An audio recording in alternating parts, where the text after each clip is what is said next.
নবী মুহাম্মদ বলেন, লা ইউমিনু আহাদুকুম হাত্তা আকুনা হাব্বা ইলাইহি মিন ওয়ালিদিহি ওয়া ওয়ালাদিহি ওয়ান নাসি আজমাইন। যে লোকটা নিজের জানের মায়া করবে, সেই লোকটা কোনোদিন নবীর বন্ধুত্ব রাখতে পারবে না, পারবে না, পারবে না। বাস বাগানে বা গোরস্থানে হয়তো দিবে মরে কবর। রাব্বুল আলামিন বলছেন, লাকাদ কানা লাকুম ফি রাসূলিল্লাহি উসওয়াতুন হাসানা। হে মানুষের দল, তোমাদের সামনে নবী মুহাম্মদকে আইডিয়াল করে পাঠিয়ে দিয়েছি। তোমরা যেমন ভাবে চলছো, এই চলন তোমাদের আখিরাতকে জান্নাত দেখাতে পারবে না। হে মানুষের দল, তোমরা নবী মুহাম্মদের আইনকে অনুসরণ করে নাও, নবী মুহাম্মদকে ভালোবাসা দেখাও। নবী মুহাম্মদ যে সিস্টেমে চলতে বলে তোমরা সিস্টেম অনুযায়ী চলে যাও। যদি তোমরা নবী মুহাম্মদকে না মানো, তো আমার জান্নাতের ভালোবাসা পাবে না, আমার জান্নাতের ভালোবাসা তোমার কপালে জুড়বে না। আপনি প্রশ্ন করবেন, কেন আল্লাহ জুড়বে না? এই জন্য জুড়বে না, আপনার সামনে খবর দেয়া বলা হয়ে গিয়েছে, লাকাদ কানা লাকুম ফি রাসূলিল্লাহি উসওয়াতুন হাসানা। নবী মুহাম্মদকে তোমাদের জন্য আইডিয়াল করে আমি আল্লাহ দুনিয়াতে পাঠিয়ে দিলাম। একবার জোরে বলুন না সুবহানাল্লাহ। আই মুহাম্মদ কামিলি ওয়ালা, আই রে আমার বুকে আয়, ডাকে রে তোর কি তো দাস, শান্তি দাও মোর কলি যায়। আয় মুহাম্মদ ফকির দরবেশ বাদশা ওলি, তুলিতেছে সেই ফুলের কলি, ভিক্ষা ঝোলি কাঁধে নিয়ে বাস করে বৃক্ষের তলায়। আয় মুহাম্মদ, আয় মুহাম্মদ কামলিওয়ালা, আয় রে আমার বুকে আয়। একবার জোরে বলুন সুবহানাল্লাহ। এবার আমরা যে হাত দেখিয়ে দিলাম আল্লাহ এবং আল্লাহ রাসূলকে বেশি ভালোবাসি, একটা প্রমাণ আপনাদের দিতে হবে। যে লোকটা আমার কথার উত্তর দিতে পারবেন তাকে 1000 টাকা আমি পুরস্কার দিব। কি কথা গো বাপ? যতটি লোক বসে আছেন সব লোকগুলোর কাছে আমার একটা প্রশ্ন, 1000 টাকা নেওয়ার জন্য তৈরি হয়ে যান। বলুন তো বাপ, আমাদের আখিরি নবীর নাম কি? জোরে বলুন। হযরত মুহাম্মদ সাল্লাল্লাহু আলাইহি ওয়াসাল্লাম। আচ্ছা, হযরত মুহাম্মদের বাপের নাম আব্দুল্লাহ। 1000 টাকা পাবেন 10টা প্রশ্নে যদি উত্তর দিতে পারেন। হ্যাঁ, 1000 টাকা। তো দুটো হলো, আরো একটা বাকি আছে। এবার হযরত মুহাম্মদের বাবার নাম কি বললেন? আব্দুল্লাহ। আব্দুল্লাহর বাপের নাম আব্দুল মুতাল্লিব। টুকটুক করে বলতে বলতে আমার টাকাটা নিবে না কিছু ভাই? কি বললেন? আব্দুল মুতাল্লিব। দেখি আরো তো 7টা আছে না? আচ্ছা, আব্দুল মুতাল্লিবের বাপের নাম কেউ কেউ কেউ বলুন। টাকা ফাঁকা পেলেন না টাকা। বন্ধু আমার, মাত্র 3টাতে সুইচ বন্ধ হয়ে গেল। এতটি লোকের ভিতরে নবীর ভালোবাসা দেখার জন্য অনেক লোক আছে, কিন্তু নবীর বংশের তালিকাটাই নামটা লিস্টে রাখতে পারলাম না। আপনাকে জিজ্ঞেস করলাম নবীর নাম কি? চট করে বললেন হযরত মুহাম্মদ। বাপের নাম কি? আব্দুল্লাহ। বাপের নাম কি? আব্দুল্লাহ। আব্দুল্লাহর বাপের নাম কি? তো বলেন আব্দুল মুতাল্লিব। আর যখনই আব্দুল মুতাল্লিবের বাপের নাম জিজ্ঞেস করলাম, পুঁজি খালি হয়ে গেল, কথা বলতে পারলাম না। তো এখানে বুঝে নিলাম আপনি নবী মুহাম্মদকে কতটা ভালোবাসেন, কতটা ভালোবাসা দেখিয়েছেন। হে মুসলমান, কান খুলে বক্তব্য শুনে যান।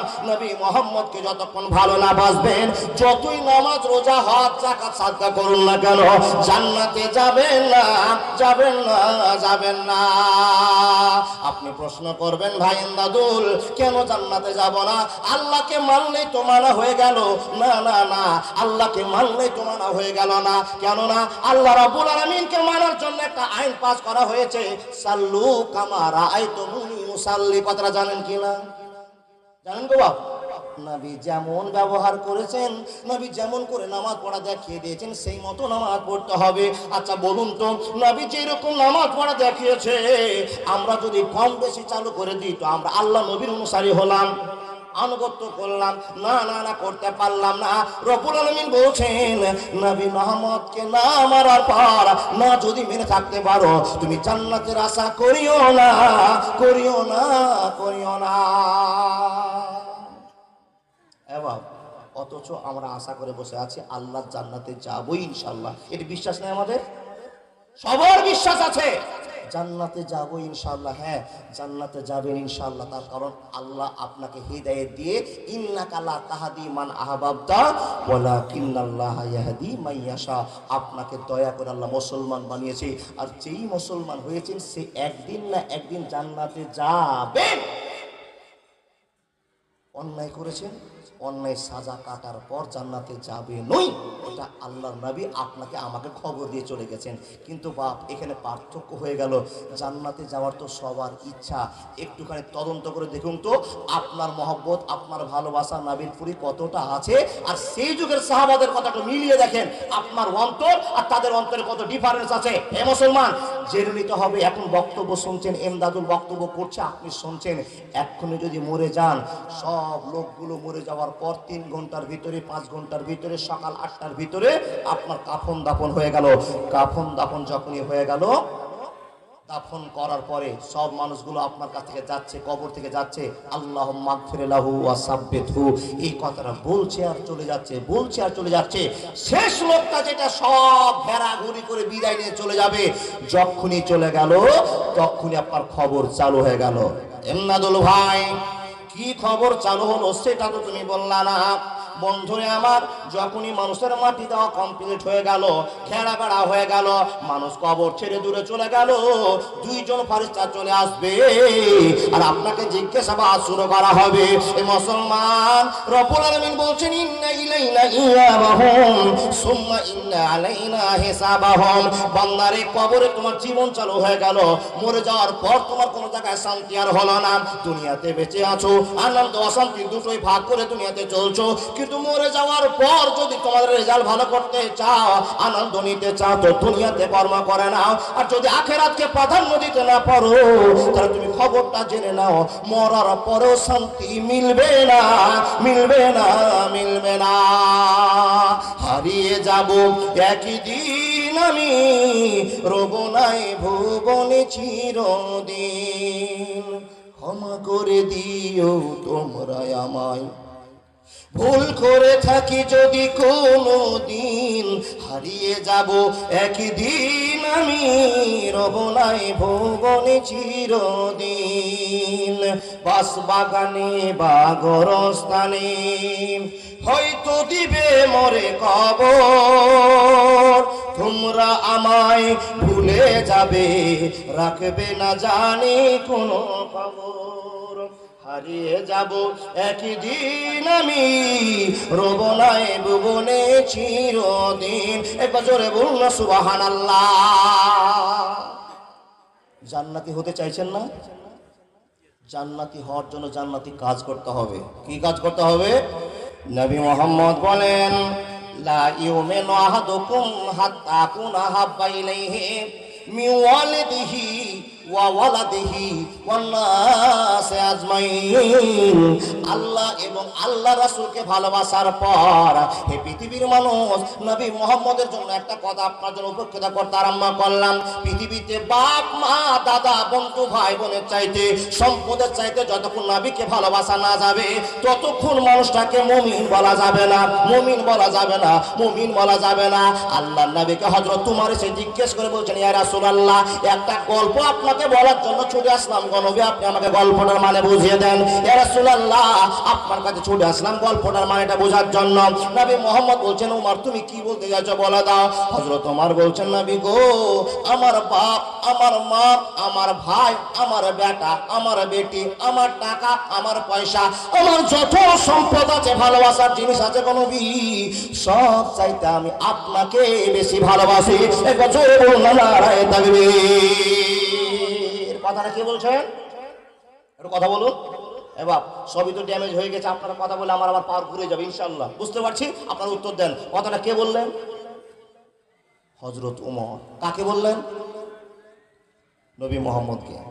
নবীজি বলছেন, ওমর তুমি একটা কথা বলতে আরম্ভ করেছো, সুন্দর করে আমাকে বলো, তুমি কি কি জিনিসকে পছন্দ না করে আমাকে পছন্দ করেছো তুমি বলো। বলে নবী গো, আমি আপনাকে ভালোবাসা দেখিয়েছি এই জন্য আমার বেটার চাইতে, আপনার বেটির চাইতে, আমার বিবির চাইতে, মা বাপ দাদা বন্ধু টাকা পয়সা সব চাইতে মহব্বত আপনাকে বেশি ভালোবাসা দেখিয়েছি ওগো নবী। কিন্তু আমার অন্তরে একটা সংকীর্ণ থেকে গিয়েছে, আমার জানের চাইতে আপনাকে বেশি ভালোবাসতে আমি ওমর এখনো পারিনি। যখনই কথা বললাম আল্লাহ নবী না না না না বলতে আরম্ভ করেছেন।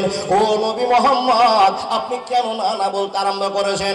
উমর রে শুনে নাও, তোমাকে এখনো মুমিন বলা যাবে না, মুমিন বলা যাবে না। তোমার বেটা বেটি মা বোন স্ত্রীর চাইতে আমাকে ভালোবাসা দেখিয়েছো ঠিক কথা, কিন্তু আমার চাইতে তোমার জানের মহব্বত বেশি আছে।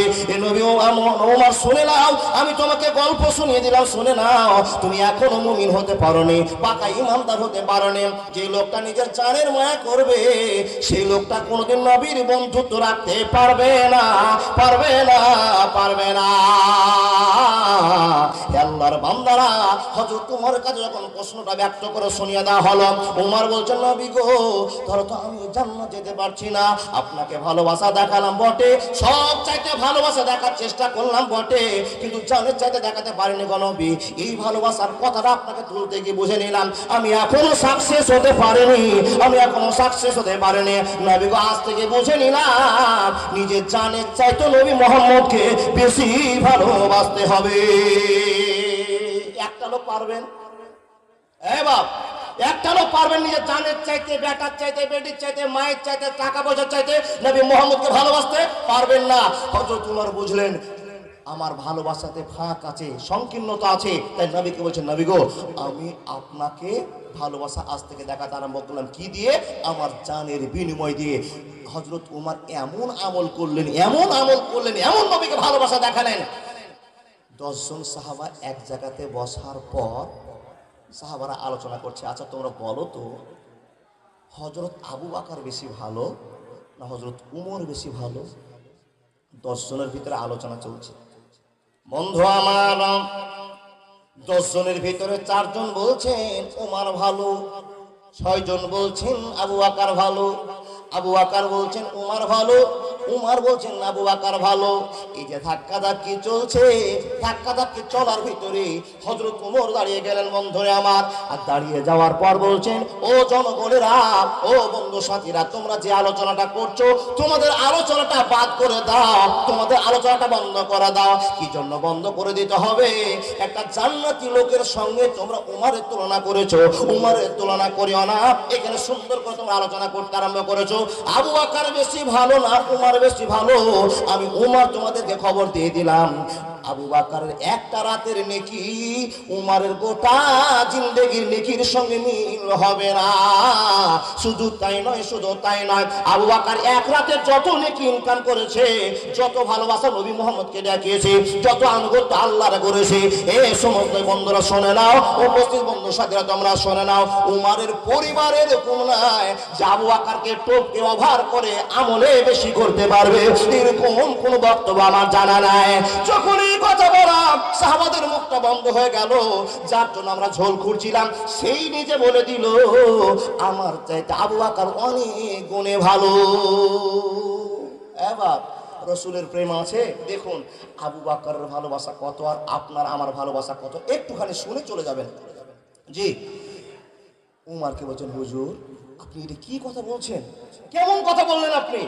আমরা জানি যে আবু বকরের চাইতে আপনার দক্ষতা ক্ষমতা সবচেয়ে বেশি ভালো আপনি, আর আল্লাহর কাছে এত ভালোবাসা দেখেছেন, মসজিদে গেলে গুনগুন গুনগুন করে আপনি কেঁদে ভরে দেন।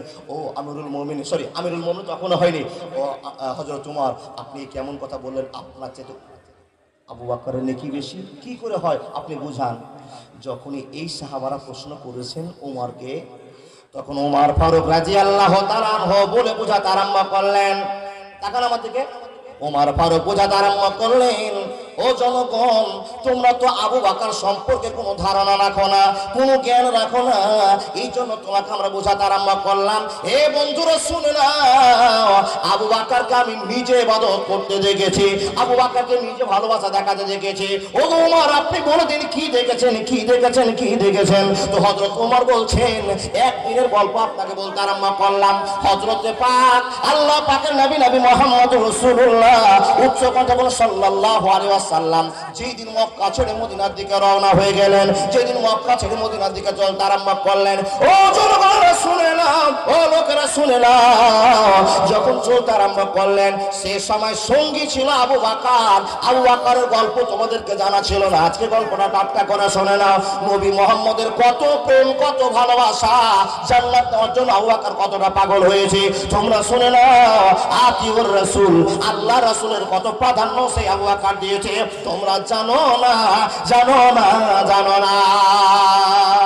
লোকগুলো বললো, আমিরুল মুমিনিন আপনি বলুন কি গল্প শোনাবেন, শুনে দেন। বলে, বন্ধুরা শুনে না, আবু বকর হাঁটছেন, আল্লাহর নবীও হাঁটছেন, চলছেন মদিনার পথে, রাস্তা দিয়ে অতিক্রম করে চলতে আরম্ভ করেছে মানুষের দল। এমন তো সময় রাস্তায় চলতে চলতে আবু বকরের মহব্বত কত নবীর প্রতি ছিল একবার বোঝে না। আবু বকর একবার সামনে দৌড়িয়ে চলে যায়, একবার পিছনে দৌড়িয়ে চলে আসে, একবার সামনে দৌড়িয়ে চলে যায়, পিছনে দৌড়িয়ে চলে আসে। আল্লাহর নবী মুহাম্মদুর রাসূলুল্লাহ সাল্লাল্লাহু আলাইহি ওয়াসাল্লাম আবু বকরকে বললেন, আবু বকর, তোমার এইরকম ব্যবহার দেখে আমি বিচলিত হয়ে গেলাম, তুমি এইরকম ব্যবহার কেন করছো, আমাকে একবার খুলে বলবে কিনা? এ বাপ, দেখেন আমার থেকে কি মহব্বত নবী মুহাম্মদের। হযরত ওমর ফারুক নিজেই বলছেন, তোমরা কি জানো আবু বকর কত নবীকে ভালোবাসতেন শুধু জান্নাতকে নেওয়ার জন্য? হুজুর, আমরা তো জানতাম না, একটু বলুন না। যখনই কথাটা বলা, ওমর ফারুক রাদিয়াল্লাহু তাআলা আনহু বলছে, তাহলে শোনো, যেই দিন মক্কা থেকে মদিনার দিকে নবী যাচ্ছিলেন, সঙ্গী কে ছিল বাবা? হিজরতের দিন সাথী কে ছিল নবী মুহাম্মদের? একটু কথা বলুন না। আবু বকর রাস্তায় চলছেন, তা আবু বকর একবার সামনে দৌড় দিয়ে চলে যাচ্ছে, একবার পিছনে চলে আসে। নবী মুহাম্মদ তার দৌড় দেওয়া দৌড়ি দেখে জিজ্ঞেস করছেন, আবু বকর তুমি এরকম করছো কেন? আবু বকর লজ্জিত হয়ে গেলেন, লজ্জা পেয়ে গেলেন।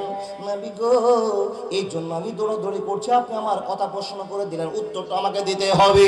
নবী মুহাম্মদ আপনাকে কতটা মহব্বত করি এটা প্রমাণের কথা আমি বলতে চাইছিলাম না, কিন্তু আপনি জিজ্ঞেস করেছেন, উত্তর আমাকে দিতে হবে। নবী গো, আমরা দুইজন যদি একসঙ্গে হাঁটি, একসঙ্গে চলি, ও নবী মুহাম্মদ, সামনে আপনার কতটা সূত্র বসে আছে পৃথিবীর কেউ জানে না, আপনিও জানেন না, আমিও জানি না। তাই আমি দৌড়িয়ে একবার 100 কিলোমিটার দূরে চলে গেলাম, 100 মিটার দূরে চলে গেলাম, আর যাওয়ার পর দেখে আসলাম কোনো শত্রু নেই, কোনো ভালোবাসার নোংরা জিনিস নেই। নবীকে দেখার পর আবার দৌড়ে আসলাম পিছে দিকে, যে আপনাকে খুঁজতে খুঁজতে যদি বেঈমানের আবার চলে আসে, তো 100 মিটার আমি পরে আবার দৌড়ে যাচ্ছি, এই জন্য ফিরে এসে আপনাকে খবর দিয়ে লুকাতে পারবো, কিন্তু দৌড়িয়ে পালাতে পারবো। নবী গো, সামনে আপনার বিপদ, পিছনে বিপদ, এই বিপদ গুলোকে রক্ষা করবার জন্য আমি আবু বকর দৌড়াদৌড়ি লাগিয়ে দিয়েছি, অন্য কোনো উদ্দেশ্যে দৌড়াদৌড়ি করে না।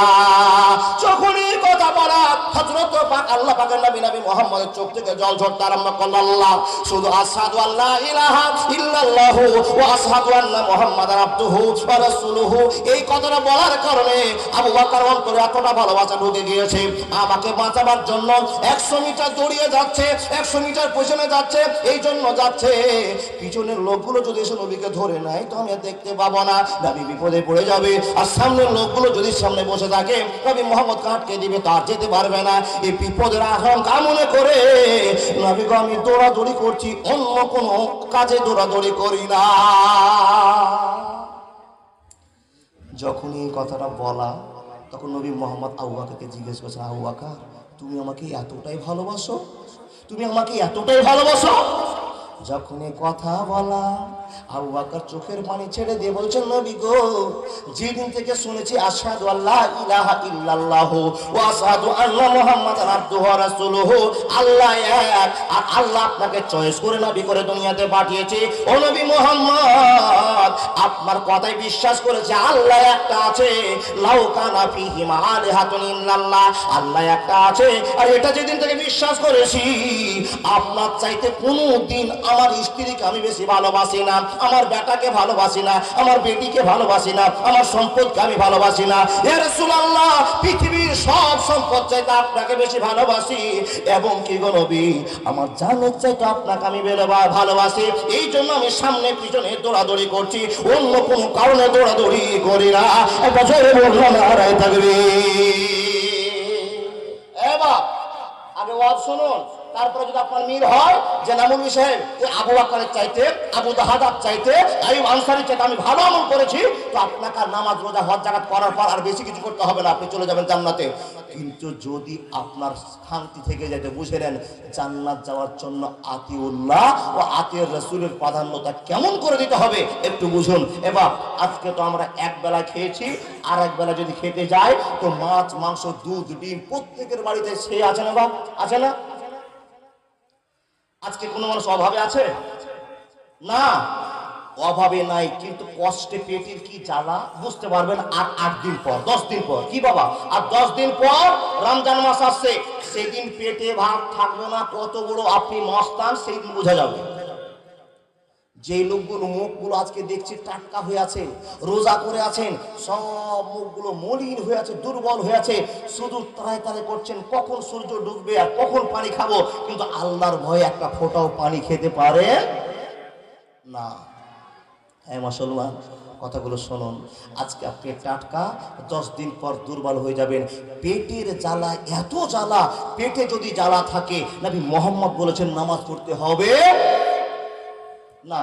কেন বোঝাতে পারলাম না? জোহরের জামাত চালু হয়ে গেছে, পেটে আপনার প্রচন্ড ক্ষুধা লেগেছে, আপনার মন এনার্জি পায় না, আল্লাহ নবী বলছেন ওখানে নামাজ পড়িও না, তার কারণ নামাজে এনার্জি থাকবে না। আগে পানি খাও, বিস্কিট খাও, পেটকে শান্তি দাও, তারপর আল্লাহু আকবার বলে আল্লাহুম্মা বাইত বাড়ি চালু করে দাও।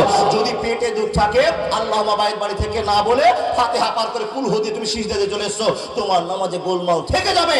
এই জন্য তোমার পেটে আগে শান্তি দিতে হবে। তাহলে পেটের দুঃখ কত আছে রোজাতে বুঝতে পারবো, দেখি না বাবা? রোজার মাসে 3টায় ভাত খেয়েছেন, আল্লাহর ভয় অন্তরে আছে, আর এই ভাত খাওয়ার কারণে সারা দিন বিরত আছেন। রোজার মানে হলো বিরত থাকা, সিয়ামের অর্থ হলো বিরত থাকা। কি থেকে? খাওয়া পানি থেকে এবং স্ত্রীর সঙ্গম থেকে, অনেক কিছু থেকে আপনাকে বিরত থাকতে হবে, এটা আপনার জানা আছে। সারা দিন এত বড় রোদ, এত বড় আপনার দিন ঘন্টা চলছে, এক ফোঁটা পানিও খেতে পারছেন না, সেই দিন বুঝতে পারবেন কোন দিন? যেই দিন রোজা থাকতে থাকতে আসরের নামাজ পড়লেন, আসরের নামাজ পড়ার পর এত পেটটা জ্বলে উঠে যে আর সহ্য হয় না। ঠিক বললাম না ভুল বললাম? এবার বৃহস্পতিবার হাট গিয়েছেন, ব্যবসা করেন, হাট গিয়েছেন, ইমানদার মানুষ, রোজা ছাড়েননি, রোজা ধরে আছেন, হাট থেকে বাবুর ঘাট থেকে বাড়ি পৌঁছাতে পারেন না, মনে হয় ওখানে অজ্ঞান হয়ে যাবেন। কথা ঠিক বললাম না ভুল বললাম? তারপরও পানি খান না। এটা কত দূর জ্বালা! ভোর 3টায় ভাত খেয়েছেন, আবার আপনি সন্ধ্যায় ভাত খেতে পাবেন, তারপরেও এত দুর্বল, এত তৃষ্ণায়, এত কষ্ট। বন্ধু আমার, কিন্তু বাপ সেই দিনের গল্প আপনি শুনুন, এত কষ্ট, এত কষ্ট, পেটে যদি 3 দিন 4 দিন ধরে খাওয়ার না থাকে তো লোকটা স্বাভাবিক মানুষ মনে হবে গো বাপ? না, হবে না। একদিন রোজা করে বুঝে গেছি পেটের কত কষ্ট। যার বাড়িতে 2 দিন খাওয়ার নাই, 3 দিন খাওয়ার নাই, তার আপনাকে বুঝে নিতে হবে তার বাড়িতে কত কষ্ট আছে, তার অন্তরে কত কষ্ট আছে। তারপরও আল্লাহ এবং আল্লাহ রাসূলকে কতটা ভালোবাসা দেখেছে। একটা কথা আপনাকে বলবো, এবার আল্লাহ পাকের নবী নবী মুহাম্মদ রাসূলুল্লাহ পড়ুন সাল্লাল্লাহু আলাইহি ওয়াসাল্লাম, বাড়িতে 3 দিন ধরে খাওয়ার নেই, 2 দিন ধরে খাওয়ার নাই, স্ত্রীর কাছে কি গল্প বলছে, ও স্ত্রী, ও আয়েশা, ও সাউদা, তোমাদের কাছে বলো তো কারোর কাছে কি খাওয়া আছে? নবী বারবার জিজ্ঞেস করছেন, খাওয়া কারো বাড়িতে নেই, কারো ঘরে নাই। নবীকে বলছেন, নবী গো, আপনি তো ইনকামের পথ করবেন, আপনার হাত দিয়ে তো ইনকাম আসবে, আপনার বাড়ি, আপনার হাত দিয়ে তো খাওয়া বাড়িতে আসবে। ও নবী, আমরা খাওয়ার কোথায় পাবো? নরম ব্যবহার দেখিয়ে দিয়ে মা আয়েশা বললেন, নবী মোহাম্মদ বলছেন, আজ কেউ সাদকা উপঢৌকন দিয়ে পাঠায়নি? নবী মোহাম্মদকে জানা হলো কেউ সাদকা উপঢৌকন দিয়ে পাঠায়নি। নবী মোহাম্মদ বলছেন, বাড়ি তার চিন্তা নাই, কষ্ট হচ্ছে বাবা, পেটের জ্বালা সহ্য করতে না পেরে নবী মোহাম্মদ চললেন মসজিদে। বাড়িতে বসে থেকে আর কি করব, যাই মসজিদে একটু সুবহানাল্লাহ আলহামদুলিল্লাহ 2 রাকাত নামাজ পড়ে আল্লাহর কাছে কাঁদি, আল্লাহ যেন খাওয়ার ব্যবস্থা করে দেয়, আল্লাহ যেন আমার এই কষ্টের টাইমটাকে কবুল করে নিয়ে আমার সেফাতের ব্যবস্থা করে দেয়। এই উদ্দেশ্যে বাড়ি থেকে চলে যাচ্ছেন। এবার আপনাকে একটা ছোট্ট কথা বুঝাই, মানুষ যখন বিপদে পড়ে তখনই মসজিদকে স্মরণ করে, ঠিক বললাম না?